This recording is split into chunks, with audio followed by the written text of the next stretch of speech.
So if you want to look at this afterward, we'll be sending out an email to everyone with the link to the recording, and also any helpful tips and links that Sharice has as like supplemental material that you can review later. So thank you for joining us today. And without further ado, I'm going to hand it over to Sharice. Sharice, thank you so much for facilitating today. Thank you so much, Vanessa. Good afternoon, everyone. Happy Tuesday. Thank you for joining today's Tech Tuesday on PowerPoint tips. And what I'm going to do is I'm going to begin to share my screen with everyone. Okay, and okay.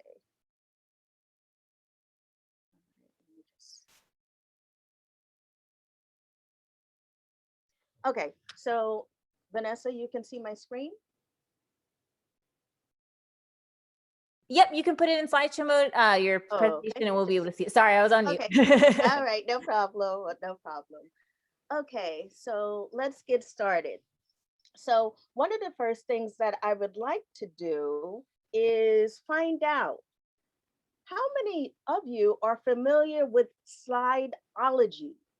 So you can either use your phone or you can open up a new browser and enter poll EV. Let me just move this out the way for a moment. pollev.com/ITS workshop. So how many of you are familiar with Slyology? Let's see, we'll wait a few minutes, Vanessa, to see as people, okay. So far we have 100 coming in, 100% of our attendees saying they're familiar with Slyology, and we'll give it just another moment or so because there may be others who are just joining us. Okay, all right, so some more, we're getting a couple of more responses so far. 90% has said no. Okay, it's still a little mixture here and there. Okay, all right, so one couple of more seconds. Okay, it's changing. All right. So it looks like at least, let's go with at least 3/4 of our audience today is not familiar with Slyology. Okay. So Slyology, what is it? It's the ability to create good presentations, right? Because with PowerPoint, it's more visual. So Slyology is the art and science of preparing good presentations. Okay. So tip one, do keep things simple, right? Because when you're creating a PowerPoint presentation, right, it's what's in the name, PowerPoint, right? So this is where you're making points, you're keeping things succinct, and you want to be able to keep things simple so that your audience can follow you. At any point during this presentation, feel free to stop me, or as Vanessa said, definitely put your questions in chat. So tip two, don't overcrowd your slides. So many times what we may have the habit of doing is taking a slide, right, and putting everything, like the whole entire kitchen sink on the slide.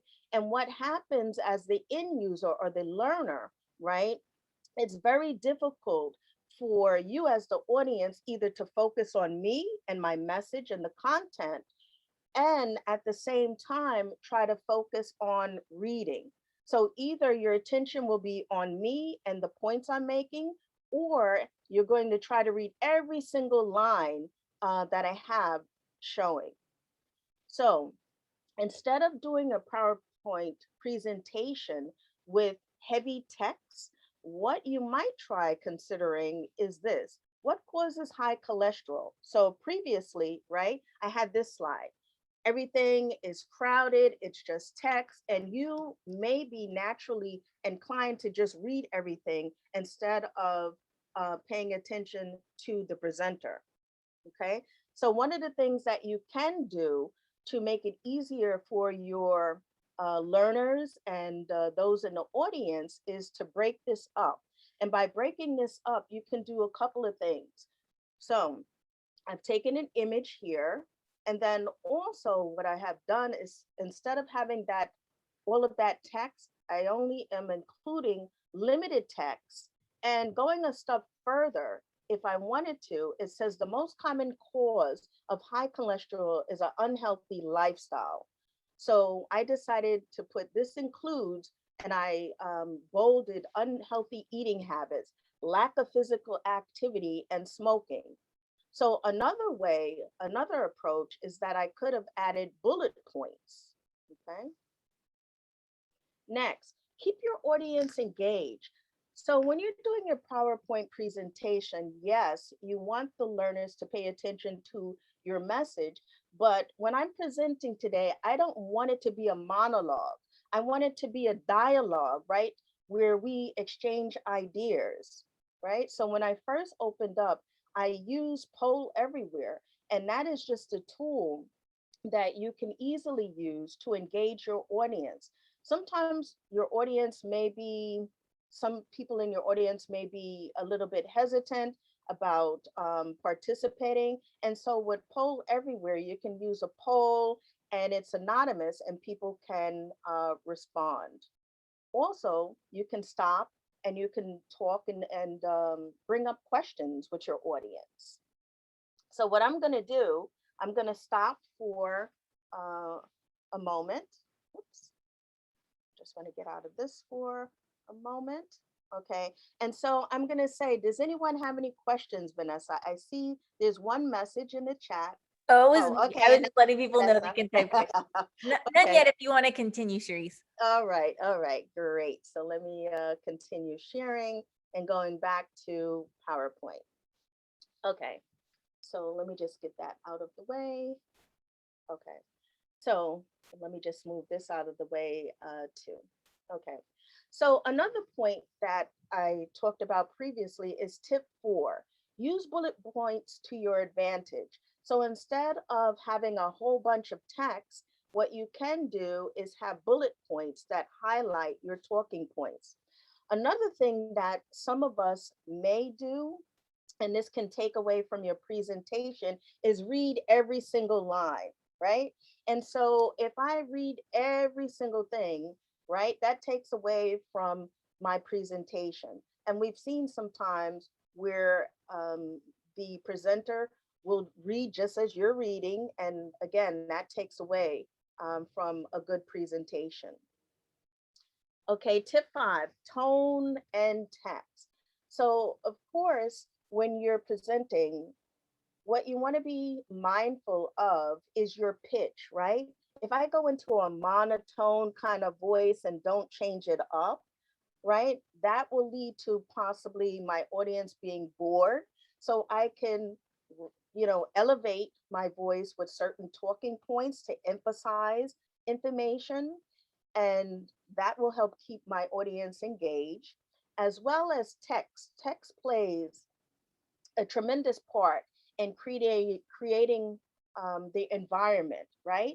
And so if you have text that's in red, we know that's like a signal, right? Sometimes we equate it with shouting, as well as this text here, right? Speak up, right? So when we have things capitalized as well as in red or bolded, we have to be careful of what message we're trying to send. And unless we're purposely trying to, let's say, capitalize a letter or words, etc., to emphasize a point. Okay. Okay. Tip 6, and this is very important, right? So you should always have another set of eyes, because guess what? All of us are human, and what can happen is sometimes you miss the little things. I'm guilty of it too. So that's why it's always a great idea when you are finished with your uh, PowerPoint presentation, just have another set of eyes for you, so that you check to make sure that there are no spelling errors. So we're going to go back to the engagement level here. So here's another question. How many words are misspelled? How many words were misspelled in that previous slide? So again, I'm going to go back to that previous slide. Okay. And now we're going to go back to poll everywhere. Okay. So I'll wait a few minutes. Okay. Again, how many words were misspelled in that previous slide? And again, I'll show you one more time. Okay. So it's always check for spelling mistakes. Okay.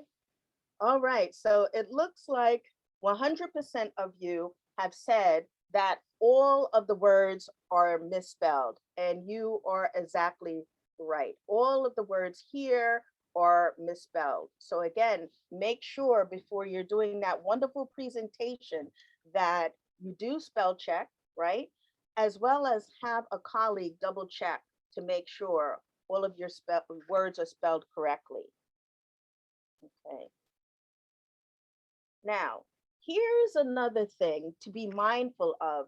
Use transitions and animations sparingly, right? So what happens where I'm just using transitions and animations? They're coming in, they're zooming out, etc. So that kind of takes away again from the presentation. And it goes back to the first tip, which is keep things simple. So when you do your PowerPoint presentation, sure, you can use transitions and animations, but you don't want to go overboard with them so that, again, you're having words fly in from the left to the right, from the top to the bottom. You really want to stay away from doing all of that. Okay. Also, keep the following in mind when creating your presentation. Okay. Limit the number of messages per slide. Why would you do this? Okay. So what happens is the brain is set up, and when you look at the screen that I'm showing you now, right? We process the information that is on the screen. Typically, we can handle one or two messages. But if you have that overcrowded slide, a lot going on, if you had animations, transitions rather coming in, it takes time for the brain to process all of that. So you really want to stick to one message per slide. Another helpful tip is to make use of text plus images. Okay. So it's okay if you have to use text, but again, you want to limit the amount of text that's on your screen. It's so much easier, right? When you're looking at a PowerPoint, because it's a visual application and tool, your user is looking visually, right? So you want your PowerPoint to be succinct and visually pleasing to the eye. Another thing that you want to take advantage of is use use size to your advantage. Now, if I wanted to draw your attention in, you also want to use contrast. It controls your focus, right? So if I made the text up here bold, when you look at it, your eyes will be drawn to the bigger text, right? So that's another way to highlight and craft your presentation. Meanwhile, if I have these 6 objects, okay, right, in the bullet point form, okay, your attention is drawn here, but it's easier to read and to digest on the other end. So when I say use no more than 6 objects, this is basically what I'm talking about in terms of bullet points. And then also, we also saw that you want to be mindful of spelling errors. Another thing that I want to mention before going to the next slide is that with font, right? Not only the size matters, right? To draw in your audience, but also I would suggest with limiting the number of messages per slide, you want to limit the font that you use. So if you're going to use Arial, stick to Arial. If you're going to use Times New Roman, stick to that. Or if you must use more than one font, just try two instead of using several fonts. Okay, some other tips. Okay, keeping the following in mind when creating your presentation. White backgrounds are popular, but you can also use black. So with this contrast that I'm using today, I have the black background with white font, and this stands out pretty good. Now, sometimes you have templates that you're using.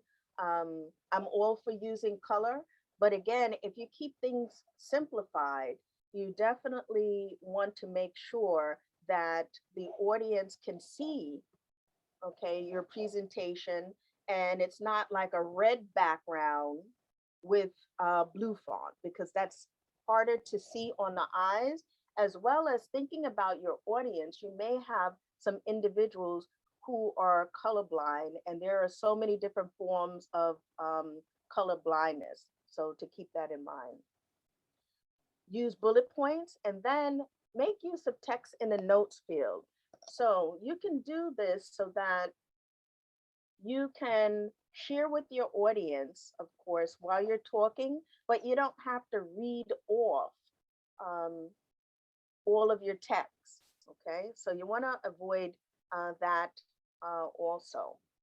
So the previous slide I had was the black background, okay, with the white font. And now you see the same slide, okay, with white background with the black font. So again, let me just show you. So I'm gonna stop sharing for a moment, okay? And so does anyone have any preferences? Would you prefer, how do you like? Do you like the black background with the white font? Or do you prefer the white background with the black font? Anyone? You could come off of mute or put the message in the chat box. Anyone prefer any specific method? Okay, okay, white on black. Okay, thanks, Margaret. Okay, the white on black. Okay, excellent. Anyone else? Okay, let's see. Black background, yes, with white text. Okay, all right. I see. I find a white background easy to read, but I have seen some great presentation with. Okay, black. Okay, Vinay. Okay, DJ. Okay, black on white. Okay, okay. So there's a mixture. Some are saying black on white. Okay, excellent. All right, and were there any other questions that were coming in there, Vanessa? I'm just scanning. No, no, there's one question from Paul. Can you please show the text notes field? Okay, so let me go back to sharing.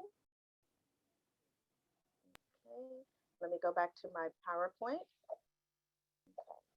So for my PowerPoint here, let me just get rid of this. Okay, so if I wanted to, right, I can add a note here.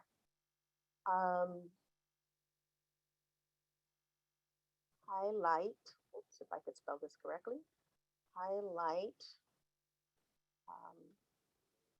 the difference between black and white backgrounds. Okay, so I have this as part of my notes field, and when I'm doing my presentation mode, I can actually pull this down so you can't see it, or just do presentation mode where I'm the only one who would be able to see my little note. Because guess what, when you're doing your presentation, right, sometimes we can get lost for words or our train of thought.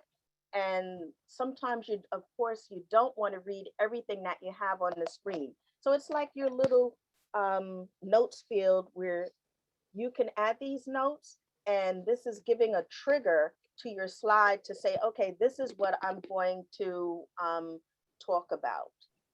Okay. Sharice, could you show just where presenter mode is, just so everyone knows how they can see the notes? Okay. So let's see. And just to just as a quick aside, usually that's helpful when you have two screens so that you see the presenter view and everyone else sees the slideshow mode, and then nobody can see your notes except you. Okay. Uh, So slideshow. Okay. there it And is. so I'm going from presenter view. Okay. And so what usually happens is you cannot see like my little notes, right, that I may have here. So when I'm presenting, what I would actually see would be like my notes. Let me see. Whoops, I don't want to make it too big, There they are. Yeah. but anyway, so you guys wouldn't be able to see my little notes here, but this is the way you can get away from definitely reading line by line your script or the words that you have on your screen. Okay, so any other questions before I show you guys a really nice video?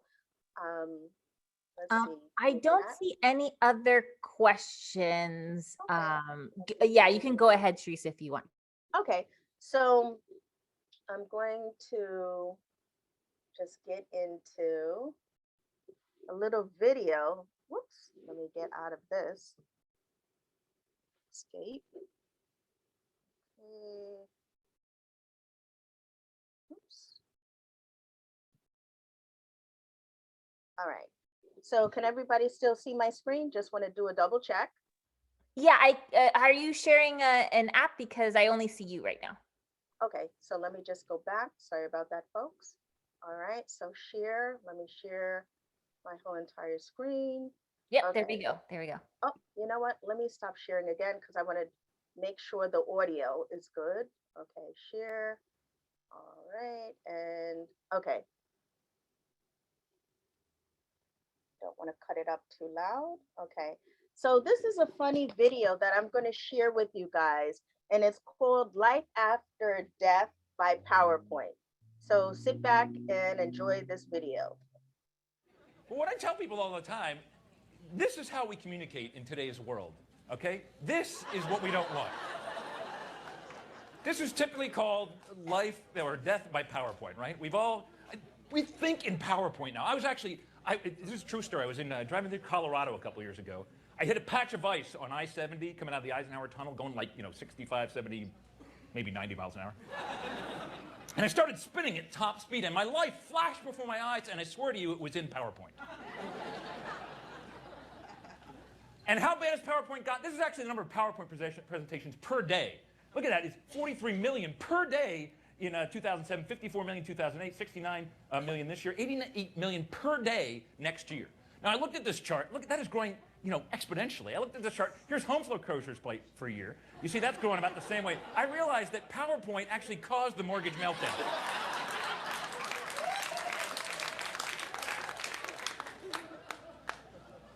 So this is a thing I do called Life After Death by PowerPoint. Basically, don't do these things with PowerPoint. These are the things that people do that drive me nuts. And the only way to show them not to do this is to show them what not to do. So the biggest one I see, the most common PowerPoint thing, number one, people tend to put every word they're going to say on their PowerPoint slide. Although this eliminates the need to memorize, you're told, ultimately makes your slides crowded, wordy, and boring. You lose your audience attention before you even reach the bottom of your first slide.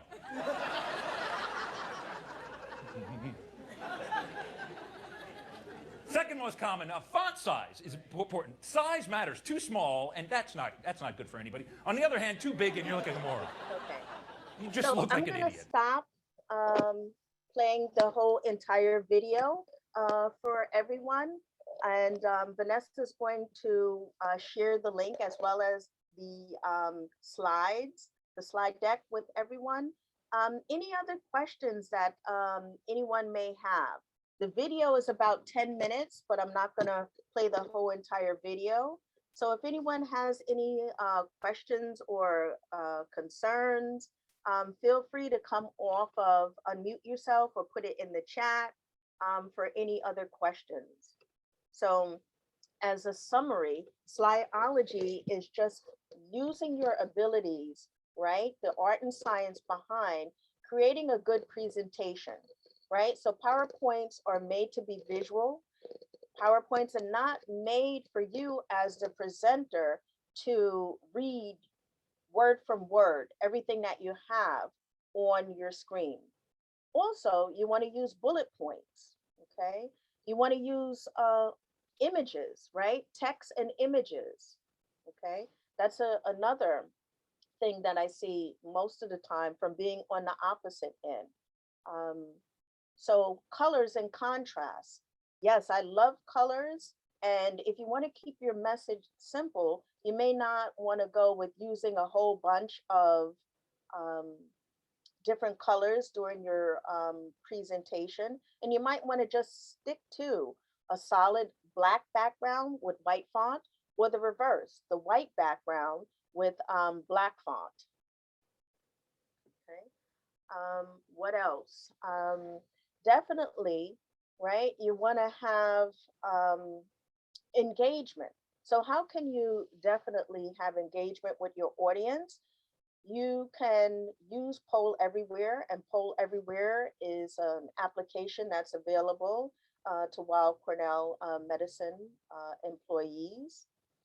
Also, you can open conversations with just questions. And so it doesn't have to be just the presenter talking, but it can be a two-way conversation.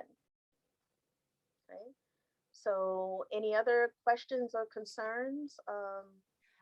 There was one question on how you can show the speaker notes, how you can see the speaker notes without the audience seeing them. And I just clarified in the chat that usually that requires two screens, but I can share a link to instructions on how to set that up Okay. in the follow-up email, just in case you have a laptop and a monitor or something like that. You'll be able to do it. Oh, we just got a question about using polling, Charisse. Okay. So I'm using the software tool Poll Everywhere. And if you are interested in learning more about Poll Everywhere, at the end of the presentation, when Vanessa sends out the notes, she can send you a link to Poll Everywhere so that you can get this application tool. And it's really seamless in terms of integrating with PowerPoint, because this is where you can integrate questions. Um, you can have competitions with a leaderboard. Let's say if you're teaching, again, it's a useful tool that you can use to help increase engagement with your audience.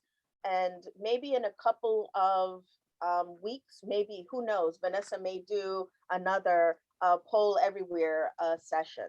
Yeah. But great question. And Gail, there's also a polling feature within Zoom, although it's very limited. It's not quite as robust as Poll Everywhere. But I can also share a link on how to turn on the poll settings in Zoom, so that if you want to just take a quick multiple choice kind of question to engage the audience, you can just throw it up on the screen. Everybody can answer it, and then you'll see the results immediately and can share them even with people who are attending your meeting.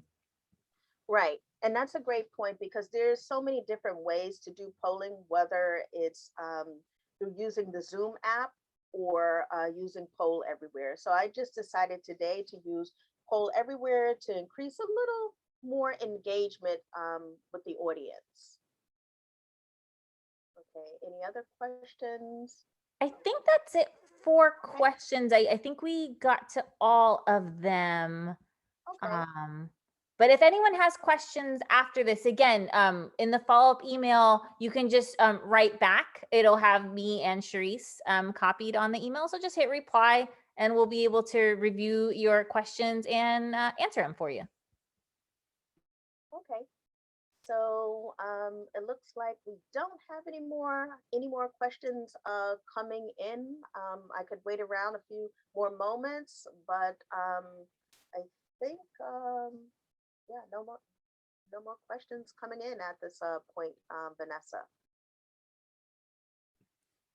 Thank We're getting you. lots of thank yous. I think people are dropping off, but thank you guys Right. so much for attending today's session. Again, we'll be sending out some follow-up info. Just give me some time to post this online so that you can watch the video later. And, keep an eye out for that email by end of day. All right. Bye, guys. Thank you. Bye. Thank Take you, care. Therese. Thanks for coming. Thank you, Vanessa.